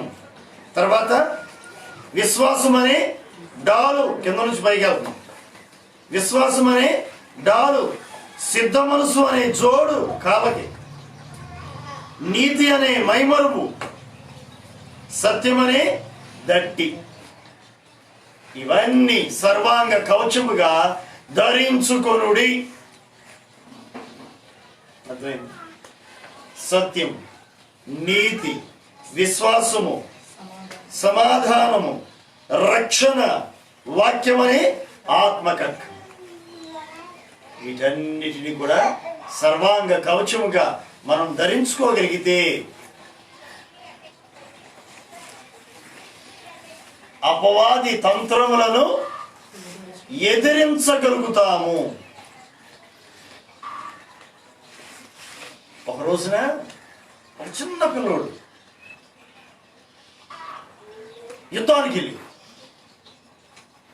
రాజుగారు అన్నారు కదా, రబాయ్ ఇట్లా వెళ్ళేది యుద్ధానికి అనుకుంటే ఏమనుకో, నా యుద్ధ వస్త్రాలు ధరించుకో, తలకి కిరీటం పెట్టుకో, ఇది పెట్టుకో, అవి పెట్టుకొని మొత్తం తీసిచ్చాడు. అప్పుడు ఆ పిల్లడు అంటాడు, రాజా ఇవేమి నాకు వాడుకలేదు. ఏం లేదట వాడుకలు, నాకు అలవాట్లేవు, ఇవేమి అలవాట్లేవి ఏం వేసుకునేను, నాకు వాడుకైనది ఒకటి ఉంది, అది చాలు నాకు ఆయుధం. మీరిచ్చే ఖడ్గం వద్దు, మీరిచ్చే కిరీటము, రక్షణ కొరకు శిరస్నానం, హెల్మెట్ వద్దు, బుల్లెట్ ప్రూఫ్ జాకెట్ వద్దు, ఇక నాకు అలవాట్లేదు, నాకు అలవాటు ఉన్నది ఒకటి ఉందయ్యా అని ఏం చేశాడు తెలుసా, ఒడిసెలు తీసుకున్నాడు. ఆ లోయలో నుండి నున్నని 5 రాళ్ళు వేరేడు సంచులు వేసుకొని ఒక్క రాయి ఆ ఒడిసెల్లో పెట్టాడు. ఇక బయలుదేరాడు యుద్ధానికి, శత్రువు మీద పోరాటానికి బయలుదేరాడు. అంటాడు కదా శత్రువుతో, యుద్ధం యెహోవాదే అన్నాడు. Praise the lord. యుద్ధం యెహోవాదే. ఆయన పట్టుకుని కిర కాడితే అంతే సంగతులు. 6 మూరల జానేడు, ఆజానుబాహుడు డాముడు ఊడిపడ్డాడు. మన లెక్కల ప్రకారంగా మూర వచ్చేసరికల్లా ఇంచుమించుగా అర్ధగజం, అడుగున్నర. ఈ లెక్కను చూస్తే 6 మూరలు, 6 అడుగులు, 6 అర్ధలు, 3 అంటే 9 అడుగులు. మన లెక్కల ప్రకారం ఉట్టికినే, మన మూరల లెక్క ప్రకారం. వాళ్ళ మూరలు మనకెందుకులే కానీ ఆ రోజుల్లో ఉన్న మూరల లెక్క కాదు. ఇప్పుడు ఉన్నటువంటి మూరల లెక్క చూసుకుంటే కనుక 9.5 అడుగులు దగ్గరగా ఉట్టికినే. సపోజ్ మనం ఆలోచన చేస్తే ఎవరైనంతకీ ఆ శూరుడు గొల్యాతు అంత ఎత్తు, అంత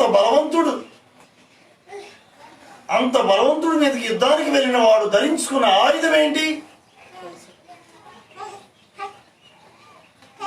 యెహోవా నామాన్ని ఆయుధంగా ధరించాడు. సున్నతి లేని ఫిలిష్తీయుడు వీడు ఎంతటి వాడు అసలు? సైన్యములకు అధిపతి అయిన యెహోవాను తిరస్కరించుటకు వీడెంతటి వాడు? ఇదిగో నీ మీదకి యుద్ధానికి వస్తున్నాను, సైన్యములకు అధిపతి అయిన యెహోవా నామం పేరుట నీ మీదకి యుద్ధానికి వస్తున్నాను, యుద్ధం యెహోవాదే అని వెళ్ళాడు. రాయబెట్టుకోడి తను ఏమలేదు, దిక్కుదేవాలని దాముడు బండే పడ్డాడు. వాడి కత్తి తీసి వాడి కత్తితో వాడి తలకాయ తెగరికేసాడు. తలకాయ పట్టుకున్నాడు, వచ్చాడు రాజు ఎదుర్కొని వచ్చాడు.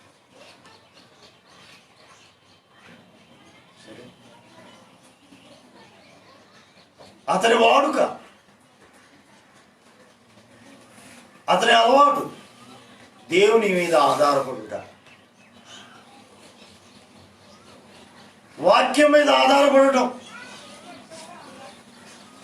అపవాదిని ఎదిరించుటకు ఈ లోకానుసారమైన కత్తులు, AK-47లు, ఈ పనికిరావు సుకోయ్ విమానాలు. మనం పోరాడినది రక్తమాంస శరీరంతో కాదని వాక్యం చెప్తా ఉంది. నువ్వు సుకోయ్ విమానం వేసుకుని వెళ్తే ఎవడు పిలుస్తావు? కంటికి కనబడేది. ఇప్పుడు కరోనా కంటికి కనబడేది కాదండి, కంటికి కనబడిన దానితో మన వారు పోరాడుతున్నారు. రోజు ఫోన్ చేస్తే చాలండి, ఫోన్ చేస్తే చాలు వినపడే సోది ఇదేగా. సోది కాదులేండి, మంచి మాటలు కాదు. పద్దా ఇది చికా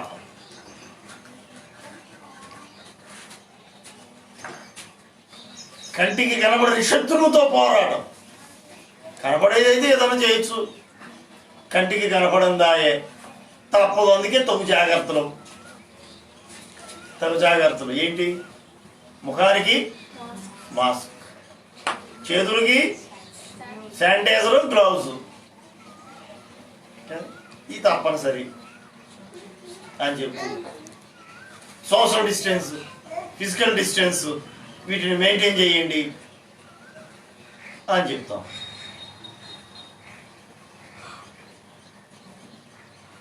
జాగ్రత్తలు తీసుకునే వాళ్ళు జాగ్రత్తలు తీసుకుంటున్నారు, తీసుకునే వాళ్ళు తీసుకోవట్లేదు. కరోనా వచ్చే వాళ్ళకి వస్తూనే ఉంది, ఇన్ని జాగ్రత్తలు తీసుకున్నా వచ్చే వాళ్ళకి వస్తుంది.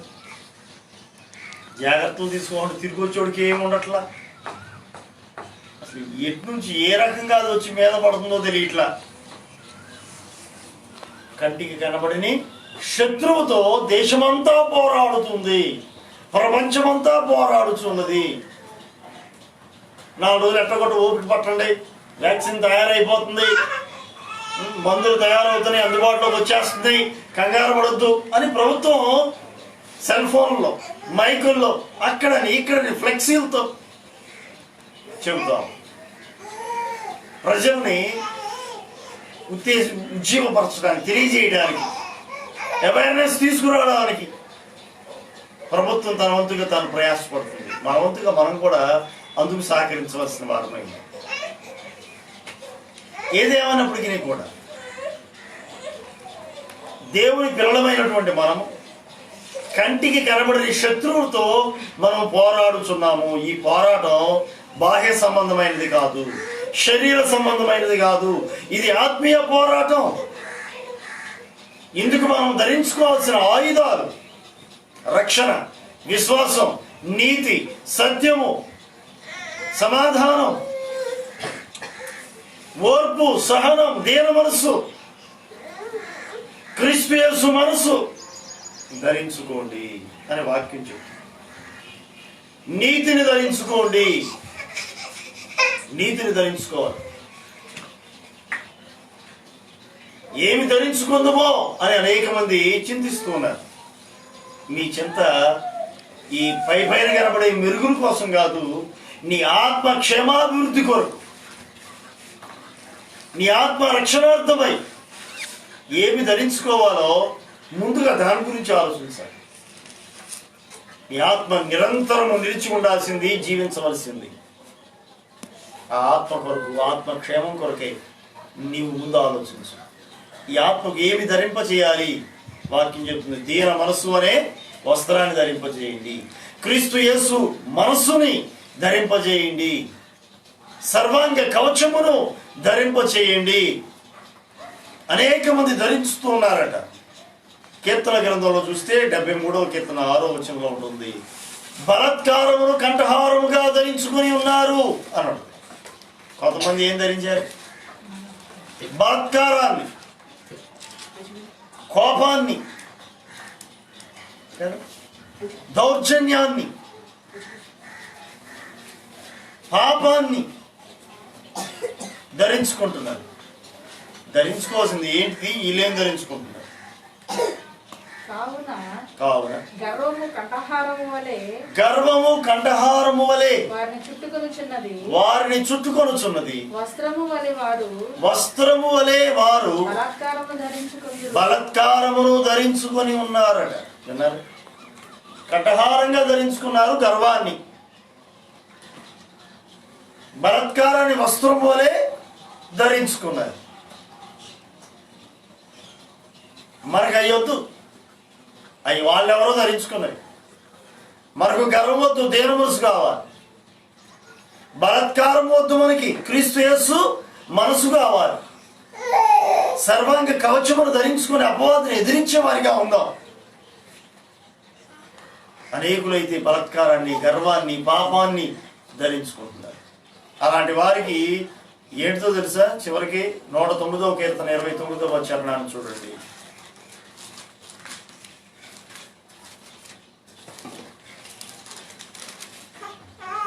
నా విరోధులు అవమానము ధరించుకొందురుగాక, నా విరోధులు అవమానమును ధరించుకొందురుగాక,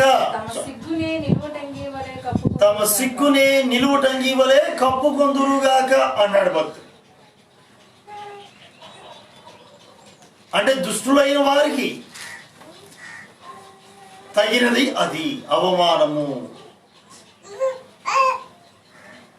మూర్ఖులైన వారికి అవమానము. దేవుని ఎదుట సిగ్గు. మనం అలా ఉండకూడదు. దేవుని ఎదుట తల ఎత్తుకునే వారిగా ఉన్నాం. దేవుని ఎదుట తల ఎత్తుకుని నిలిచేవారిగా ఉన్నాం.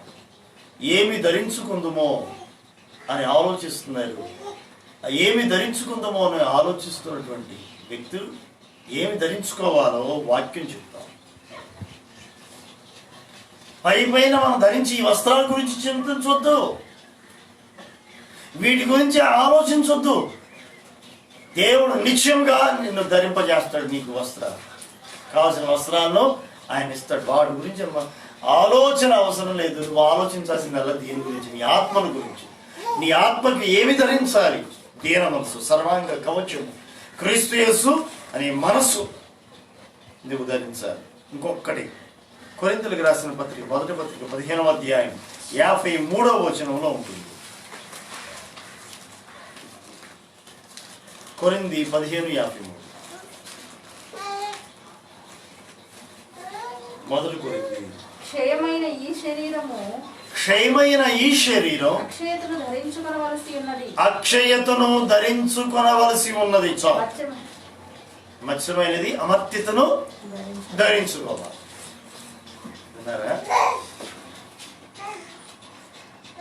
లోక పునరుద్ధానపు రోజున ఈ దేహం క్షయమైపోయే, ఈ దేహం మర్త్యమైనటువంటి ఈ దేహం అక్షయతను ధరించుకోవాలి. అక్షయ శరీరాన్ని, అక్షయ దేహాన్ని ధరించుకోవాలి. మర్త్యం, అమర్త్యతలోనికి వెళ్ళాలి. అమర్త్యతను ధరించుకోవాలని వాక్యం. దాని కొరకు మనం ప్రయాసపడాలి.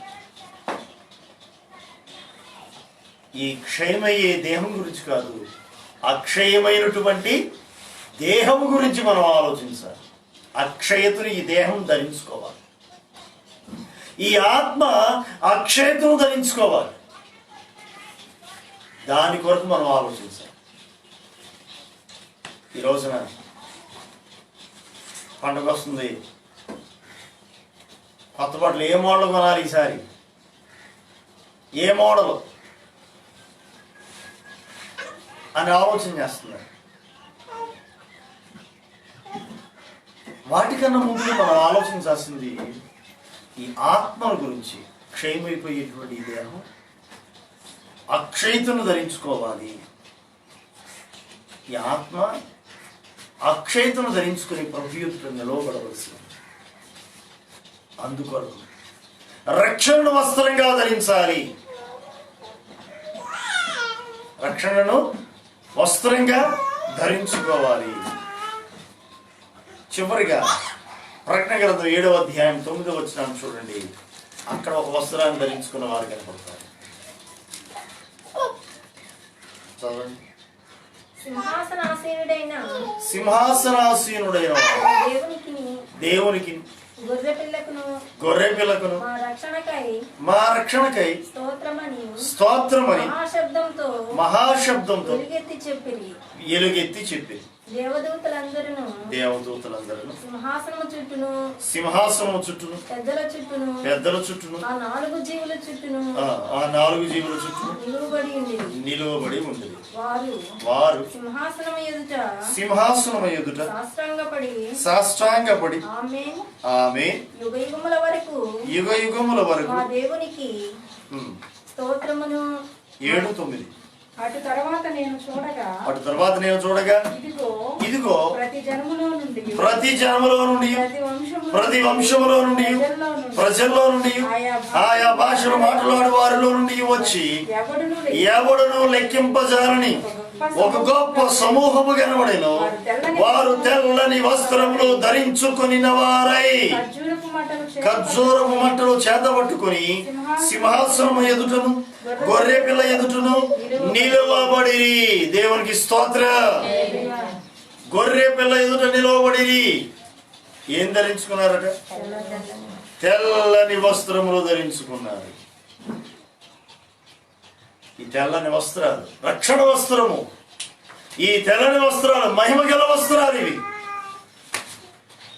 వీటికి ఎంత ఆధిక్యత ఉందో, వీటికి ఎంత విలువ ఉందో బైబిల్ గ్రంథంలో తెల్లని వస్త్రాలు. లోకానికి ఆ విలువ తెలియక దీన్ని చిన్నచూపు చూస్తున్నారు. తెల్లని వస్త్రాలు ఎంత గొప్ప మహిమో, అది ఎంత గొప్ప ధన్యతో. పరలోక రాజ్యంలో రంగురంగుల వస్త్రాలు లేవు, పూల చొక్కాలు లేవు, రకరకాల మోడల్స్ లేవు. అందరూ కూడా తెలిపే వైట్. పరిశుద్ధతకు గుర్తండి తెలుగు. పరిశుద్ధతకు గుర్తు పరిశుద్ధ వస్త్రాలు అవి.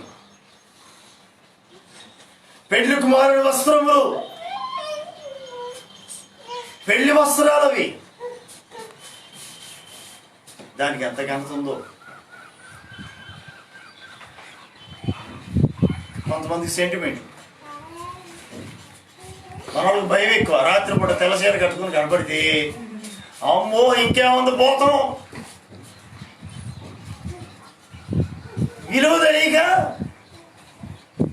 దానికి ఉన్న ఘనత తెలియక చివరికి ఏమన్నారు? బోధం, దెయ్యం, లేకపోతే చెప్పొచ్చు. సగం తెలిసి సగం తెలియనోడికి ఏం చెప్పగలం? ఏం చెప్పినా నాకు అన్నీ తెలుసు అంటే, చెప్పపోతేనే నాకేం తెలియదు.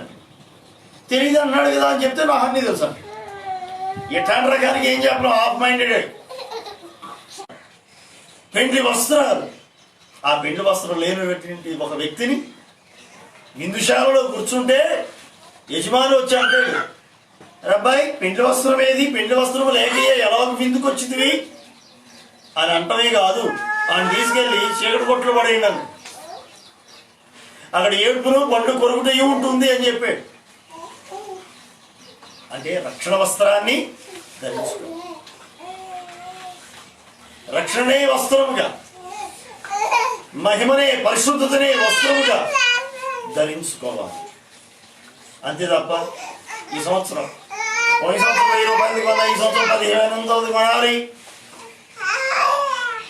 ఈ సంవత్సరం అది, వచ్చే సంవత్సరం ఇంకొకటి, ముందు నుంచి ప్లాన్లు, వాటి కోసం ప్లాన్లు ఉందో లేదో ఫ్యూచర్ ప్లాన్స్. కానీ నీ ఆత్మ విషయమై నీ ఆత్మకు ఏమి ధరింపచేయాలో ధరింపజేసావో లేదో, నీ ఆత్మకు కావలసినటువంటి ఆయుధాలు ధరింపజేసావో లేదో ఒకసారి ఆలోచించు. ఆగి తరచి చూడు. ఏమి ధరించుకుందామో అని చింతిస్తూ ఉన్నారు లోకస్తుల వలె మనము ఈ లోకానుసారమైన వాటి మీద చింత ఉంచక ఆత్మ సంబంధమైన వాటి మీద చింత ఉంచుదాం. నీ ఆత్మకు దీన మనసు అనే వస్త్రం ధరింపజేసావా లేదా అని ఒక్కసారి ఆలోచించు. నీ మనసుకు క్రీస్తు యేసు మనసును ధరింపజేసావా లేదా అని ఒకసారి ఆలోచించు. నీ ఆత్మకు సర్వాంగ కవచాన్ని ధరింపజేసావా లేదా అని ఆలోచించు. ఒకవేళ తెలుసో తెలియకో గర్వాన్ని ధరించావా, దాన్ని తీసివేయి. గర్వాన్ని ధరిస్తే, బలత్కారాన్ని ధరిస్తే, ప్రభా దీన్ని తీసివేయండి ప్రభా. ఒకవేళ అవే కనుకుంటే గనక అది మనకు అవమానం తెచ్చిపెడుతుంది, అది మనకు సిగ్గును తెచ్చిపెడుతుంది. దేవుని ఎదుట సిగ్గుతో అవమానంతో తలదించాలి, నరకంలోనికి త్రోసివేయబడవలసిన పరిస్థితి ఎదురవుతుంది. ఈ దినాల్లో మనం ప్రభు ఎదుట పరిశుద్ధ వస్త్రములు ధరించిన వారమై, తెల్లని వస్త్రములు ధరించిన వారమై, దీన మనసు అనే వస్త్రములు ధరించిన వారమై, సర్వంగ కవచములను ఆయుధముగా ధరించిన వారమై, క్రీస్తు యేసు మనసును ఆయుధముగా ధరించిన వారమై ప్రభు ఎదుట మనము కనపరుచుకున్నాం. ప్రభా మాకు ఈ వస్త్రాలు ధరింపచేయండి, ఈ ఆయుధాలు మాకు ధరించండి. ఇంకా చెప్పాలంటే కనుక చాలా ఉన్నాయి ధరించాల్సింది. ప్రస్తుతానికి ఎంతవరకు తెలుసుకున్న వాటి విషయంలో బాధ్యతగా తెలుసుకున్నటువంటి వాటి విషయం, ఈ అంశాలు మనలో ఉన్నాయో లేదో స్వపరిశీలన చేసుకుంటూ ప్రార్థనాపూర్వకంగా అందరూ కూడా కళ్ళు మూసుకోండి. తీర్మానం చేసుకుందాం. నీ మనసు మాకు కావాలయ్యా అని అందరం కూడా అడుగుతాం. నీ మనసు దీన మనసు, నీ మనసు సాత్వికమైనది, నీ మనసు ఓర్చుకున్నది, నీ మనసు దయగలిగినది, నీ మనసు సహించింది, నీ మనసు క్షమించింది, నీ మనసు భరించింది, శ్రమలు భరించిందయ్యా నీ మనసు, అవమానాలు తట్టుకుందయ్యా నీ మనసు, దేహం నాగటి చాలువలే దున్నబడిందయ్యా, అయినా తట్టుకున్నది, ఓర్చుకున్నది నీ మనసు. గాయపరచబడుతూ ఉన్నప్పటికీ భరించిందయ్యా నీ మనసు. క్రీస్తు యేసు కలిగిన ఈ మనసును మీరును కలిగి ఉండుడి అని వాక్యం చెప్పు. మాకు ఇటు మనసును దయచేయండి. పరిశుద్ధతనే వస్త్రముగా ధరించుకున్న మనసును మాకు దయ, అటు ఆత్మను ప్రభావం మీరు మాకు దయచేయండి. లోకస్తులైతే ఏమి తిందుమా, ఏమి త్రాగుదమా, ఏమి ధరించుకుందామా అని ఆలోచన చేస్తున్నారు. అది లోకస్తులకు సరిపోతుందేమో కానీ ప్రభా నీ పిల్లలుగా మాకు అది చాలదయ్యా.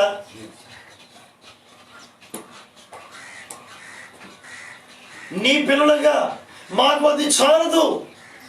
అవి ఉన్నా లేకపోయినా, వాటి గురించి మేము ఆలోచించకపోయినా మేము ఆలోచించాల్సింది మరొకటి ఉంది. అది మా ఆత్మ విషయమైనటువంటి ఆలోచన.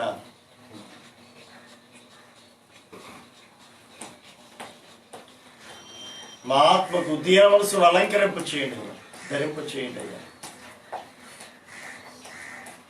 రక్షణ వస్త్రములను ధరింపచేయండి అయ్యా. పరిశుద్ధ వస్త్రములను ధరింపచేయండి ప్రభువా. సర్వాంగ కవచమును ధరించుకొని అపవాదిని ఎదిరించుట కొరకే శక్తిమంతులగినట్లుగా కృపద ఇచ్చేయండి అయ్యా. మీ సహాయాన్ని అందించండి దేవా, మీ సహాయాన్ని అందించండి. చేరవచ్చిన ప్రతి బిడ్డను కూడా మీరు దర్శించండి. ఏమి ధరించుకోవాలో ఒక ఆలోచనను పుట్టించండి. దేని గురించి ఆలోచించాలో అవేర్నెస్ ప్రభు మీరు తీసుకురండి.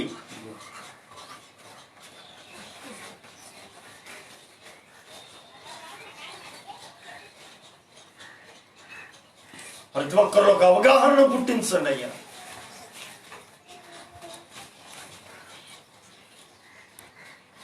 ఈ లోకాన్ని గురించి కాదు, నీ రాజ్యముల గురించి ఆలోచించే మనసును దయచేయండి. మీరు అంటున్నారు, నా నీతి నీ రాజ్యమును మొదట వెతుకుడి అన్నారు. నీ నీతి నీ రాజ్యమును వెతికి అనుభవాల్లోనికి నడిపించండి, మహిమ తెచ్చుకోమని సర్వశక్తి యేసునామములో ప్రార్థించి దీవించడుగుచున్నాను తండ్రి, ఆమేన్. మన తండ్రి అయిన దేవుని యొక్క ప్రేమ, ఆయన కుమారుడు మన రక్షకుడైన క్రీస్తు యేసు కృప, పరిశుద్ధాత్మ దేవుని యొక్క అన్యోన్య సహవాసం ఇప్పుడు ఎల్లప్పుడూ ఆయన రాకడ పర్యంతం వరకును చేరువచ్చిన అందరికీ తోడే ఉండి ఆయన కృపలో, ఆయన చేతి నీడలో కప్పబడిన అనుభవాల్లో దీన మనస్సును వస్త్రముగా, సర్వాంగ కవచమును వస్త్రముగా ధరింపచేసి కృపలో నడిపించి వర్ధిల్ల చేయనుగాక. ఆమేన్. అందరికీ వందనాలు.